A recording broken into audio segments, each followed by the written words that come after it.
Hey, it's This Virgo. I'm here with your February horoscope. So I'm going to first break down all the energies, all the planets that are changing, anything that is important to know astrologically, and then I'm going to pull a few cards for just general energy, and then I'm going to do a basic one card reading for each zodiac sign. All right, so first we're going to start off with the beginning of February. We have on February 1st we're going to have a waning crescent moon in Capricorn. All right, so when we think of the beginning of the month, we think of new beginnings, ways that we can kind of shed some of the negativity from the past month, some of the past energies, and think of new ways to achieve our goals and achieve happiness. And so entering the month, we're thinking of balance, success, attaining wisdom. When we think of Capricorn, Capricorn is linked to goals and ambition. So this is a great time to set goals, realistic goals for yourself in the beginning of the month. Next, February 3rd, we have Venus in Capricorn. Okay, so at that time, Venus is going to leave Sagittarius and go into the sign of Capricorn. And what you might see during that time, some people's energy will shift in regards to what they expect in relationships, whether a new partner or a current partner. Higher expectations in romance, stability, common goals are needed. At this time, some people might start to look at the future and really think of, are we on the same page? And it's just a need for seriousness. Some people might start to want a more serious commitment from somebody. All right. Now we have February 4th. On February 4th, new moon in Aquarius, all right? And so we think of a new moon, that's definitely that time to, think of what it is that you need, right? What can I do to kind of purge the things out of my life that I don't need? And how can I really zoom in on what I do need? And so when we're thinking of the moon in Aquarius, in particular, that sign, keywords that come to mind are reclaiming, revamping, new freedom, new ideas.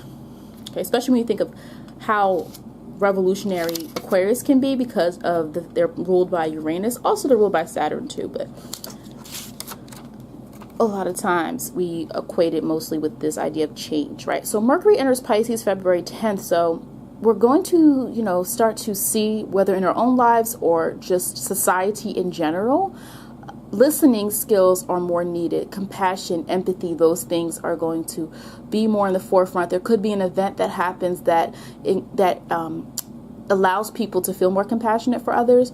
But anyway, listening skills are important. We're thinking of Mercury's influence with listening, non-confrontational communication, healing through words, creativity, expression, sharing your ideas, dreams, and hopes and things regarding how you think. Remember, Pisces also is about our emotions and how we feel, so there might be more expression with that as well. February 14th, so on Valentine's Day, Mars enters Taurus, so action influenced by a need for structure, foundation, and a routine. All right, strong inner will guides direction. All right, Mars wants to do things in an expansive way. Taurus wants to go the safe route. So there might need to be some compromise in regards to changing routines or changing something in a way that does not necessarily rock the boat too much.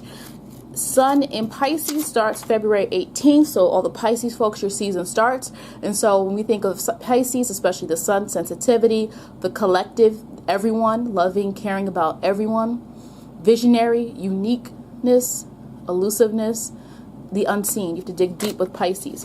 And we have February 19th, a full moon in Virgo. And so some keywords here, some key thoughts. Trust the pre-work you've already done. You've probably overanalyzed something. Release it, let it go, share it, give it to who it needs to go to. You might have dwelled on something in your life or sat on something that you've already processed, and now it's time to let it go. All right, and some themes just happening. A lot of Pisces energy. Two personal planets are moving into new signs that are both in earth signs. Okay, we both start and we end with a crescent moon. Okay, the month will end with Sagittarius. Okay, moon in Sagittarius is what I mean. All right, quickly, I shuffled and pulled 4 cards to give some additional information about the energies going on. And so I have moon in Taurus. All right, so being very confident in your feelings and your emotions and not allowing others to penetrate or deter you from what you feel and what you know is right, because Taurus is also linked to your beliefs. We have Venus and Leo. All right, so Venus and Leo, deals with ideas of needing appreciation, needing validation, needing to feel special, needing to feel important. And that could be romantically, but also could mean some people overspending. Venus is also linked to comfort and your not finances, but your possessions. And so this could also lead to an exorbitant amount of spending for some people. But anyway, some people will feel a greater need for validation. I then pulled 2 Jupiter cards, which is interesting. I've been pulling a lot of Jupiter and Saturn cards lately. Saturn is in Capricorn. Jupiter is currently in Sagittarius. So Sagittarius energy, I mean, we have Jupiter in Libra, which means like there's some need to, you can't just go forth with it. You have to actually think of other people as well. You know, Jupiter can be a risk taker, but this card is showing like some people might have to include other people in their decisions that they're making. But these are good ideas because Jupiter does bring luck. Jupiter is a light. Okay, it's trying to shed light on a situation. It's trying to also move things at a kind of a quicker pace. And we have Jupiter in Capricorn, but we also need to be smart about what we're doing. We also need to think before we take these risks. We have to, if we're going to take a risk, we should make sure it has a long-term outcome, not just something that's going to make us happy right now. All right, so I'm briefly 1 card for each sign. Again, I'm not going to go into detail necessarily. Okay, for our Aries folks, the card that came up for you, Empress. So Aries is already a sign linked to creativity because Aries is not afraid to take risks. Aries is, you know, thinks a lot of like leadership and entrepreneurship, and whatever hits their spirit, Aries wants to do. Okay, and so this is just sharing that this might be a great time to express yourself even more than you already do. Aries, get involved in some creative project. Try to see it all the way through. All right. There's a lot of energy right now with you in regards to being able to creatively express yourself. And we have Pisces energy coming soon. Pisces is linked to creativity. So this might be something that Aries folks are able to like see a project through all the way to the end. All right. Taurus. So what's up with our Taurus folks? We have Queen of Pentacles. So Queen of Pentacles, your resources. This is a great alignment. Taurus is a earth sign. Pentacles and Tarot are linked to earth. So Taurus, moon, rising, or sun. Well, obviously the sun, right? So Queen of Pentacles, she is resourceful. You are someone who might be accumulating some resources this month. You might be, and especially with Mars and Taurus, you know, some of you Taurus people might have Mars and Taurus in the first place. And so this is a great time to accumulate the resources, build up the foundation that's going to help you in the future. All right, keep things to yourself though. You don't want to spend too much at this time. Gemini. So we have our Geminis with the Hierophant. So Gemini, you do a lot with information. You know, a lot of you love to learn. You love to accumulate information. You have a lot at your disposal. A lot of you also use that to bridge conversations with other people. We also have the Hierophant. We see the Hierophant, that means there's a need for higher learning. And so a lot of the stuff that you do might be self-taught, but you might be at a period in time in your life, whether spiritual or otherwise, where you actually need to go seek guidance. And I think sometimes Gemini is not the sign that really likes to seek guidance or help or therapy or whatever. But this might be a great time for you to trust somebody with your problems, or trust someone to simply give you the information that you might need in a higher way. Okay, in a more, you know, established way, like somebody that's like a master or something, someone who's an expert. All right, Cancer, we have Emperor, so achievement. So Cancer, you might spend a lot of time helping others. You spend a lot of time, you know, caring about what other people are doing or trying really hard to help or relate. But now we have the Emperor card, which is achievement. So this either means like things that you've already did, what you already did in January is going to accumulate to some type of achievement in February, right? This also can mean to focus on whatever it is that is your goal, because there's some energy aligning right here that's going to make it more probable that you might reach your goal. When we see the Emperor, he has on the top, he has exactly what he needs. All right, Leo. Okay, so for some Leos this month we have, so remember we did have Venus and Leo, which is interesting. So by Venus and Leo, so remember I pulled extra astrology cards just to get an idea for some additional energies going on this month for some of us, and Leo has the Lover's card. So I think some of you Leos might be involved in a new romance, a new relationship. Some of you, and if it's not a relationship, for some of you, you might have met someone new, a new friend, a new acquaintance that you're now sharing information with, or someone that you like hanging out with, or someone you like being around. So I don't think for all of you it's emotional romance, but for some of you it might be romance. We have the Lover's card. It's the beginning stages, but it's two people coming together. It's two people learning about each other. It's two people learning about their attraction to each other and going through the motions. All right, Virgos.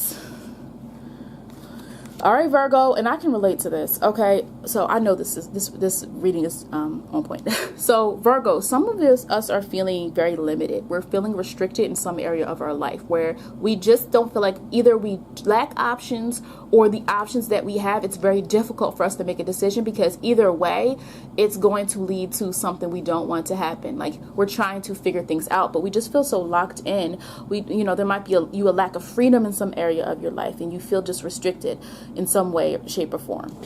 All right, Libras. All right, so Libra folks, a lot of you do not like to deal with your emotions. Your air sign, your cardinal air. You love to deal with information. You love to deliberate. You love to navigate conversations and navigate information. But some of you Libras have to deal with an emotional situation. You have to kind of deal with whatever's been making you sad lately. Kind of really face that in the forefront. Really take time to process how you're feeling instead of over rationalizing everything. All right, my Scorpios.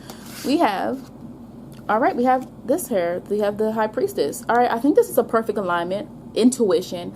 Scorpios like to follow their intuition a lot. Now, I think that Cancers are more perceptive of feelings. Scorpios are more perceptive of events and what is happening. And they do that. I think all of the water signs have that kind of psychic, intuitive process about them. But High Priestess, trust in your instincts, Scorpio. Whatever you think is happening, you are probably right. Whatever you are thinking about that person is probably right. Your suspicions are probably right. And even if it's not suspicions, following your heart will lead you down the right path this month. Sometimes, Scorpio, you over rely on your feelings instead of looking at the facts. But this month, it seems like you're on point. Sagittarius. So Sagittarius moon, rising sun. I'm a Sagittarius moon, so I should listen to this too. All right, so 9 of Wands, discipline. Whatever area of your life, Sagittarius, that you are not staying true to, you need to find a way to have some self-discipline. You need to make some rules for yourself, especially when you become an adult. Nobody's going to make the rules for you, right? About your life. Now, there's laws we all have to follow, but you have to determine your own boundaries and need for discipline in whatever you're not disciplined in. Capricorn, patience. Now, it's not hard for you to be patient at all. I think that a lot of Capricorns have that. They can watch and see and wait for the long game. Some of you, though, might be getting impatient right now. You might be feeling like, wait, well, when's it going to happen? I've been working so hard. But this is definitely going to be a theme this month for you, that you still have to wait to see the progress of the work that you've been doing. All right, Aquarius. All right, we got strength. So Aquarius, you like to think so logically that you want to solve every problem that comes to you. You love doing that. You love problem solving. But at the same time, right now, I think you need to focus on what you can control. And there is something that you can control if you zoom in on it instead of zooming out all the time. Though Aquarius, I know that's your nature to zoom out. This month, you might need to focus on something very particular. And lastly, our Pisces folks. All right, so what's going on, Pisces? We have the 8 of Pentacles, which is earthly energy. So Pisces, you're water energy, but we're seeing earthly energy. So as creative as you are, spiritual as you are, as much as you are about the intangible, you also this month need to think about the tangible. So 8 of Pentacles, build a new skill, learn something new. Whatever it is that you've been thinking about doing might be a great time to do it, because it can lead to an outcome in the future. All right, thank you for watching my video. Please make sure that you subscribe.